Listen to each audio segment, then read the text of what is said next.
Саламатсыздар ма? Мен бүгін сіздерге торт әрлеуге болатын, болмаса жай ғана шай ішетіндей жұмыртқаның ақ уызынан жасалынатын безені жасап көрсетемін.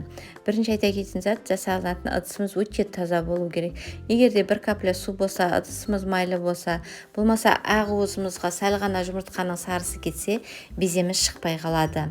Содан кейін дайын болған безені беті қақпағы жабылатын ыдысқа, болмаса банкаға құрғақ жерге ұстауымыз керек. Сулы жерден бұл дымқылдатып кетеді.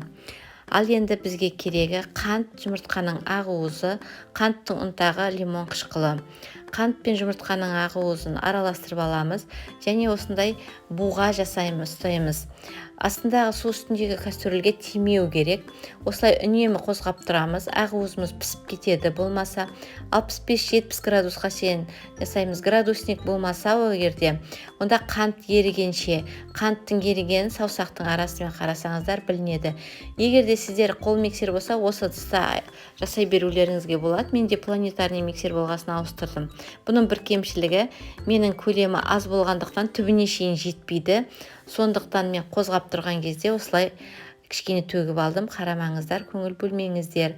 5-6 минут миксерлегеннен кейін қанттың ұнтағын және лимон қышқылын қосып, және 5-6 минут миксерлейміз. Өзіңіздер байқайсыздар, ізі қалады, қоюланып миксерге кішкене айнала бастайды, домаланып ортада. Содан кейін бояу қоссаңыздар, осы мезгілде қосасыздар. Міне қараңыз, көріп тұрғандарыңыздай із қалдырып жатыр. Бояу қоспауларыңызға да болады.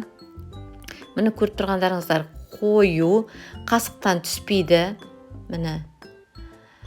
Осыны енді одноразовый мешоктың ішіне насадка салып, өздеріңізге ұнайтын насадканы салып, мешокқа саламыз. Және сосын формамызды жасаймыз өзімізге керекті. Менде мынандай закрытый звезда дейді, сосын тағы да бір екінші насадкамен жасадым. Бұдан бір розбимен жасаған, бәрінің жасалу жолы бірдей, тек бояуды ғана өзгертесіздер.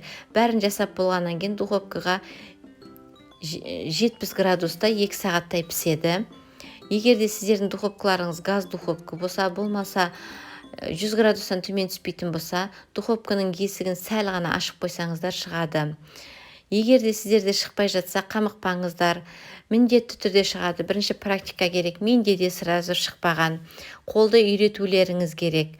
Мойымасаңыздар болды.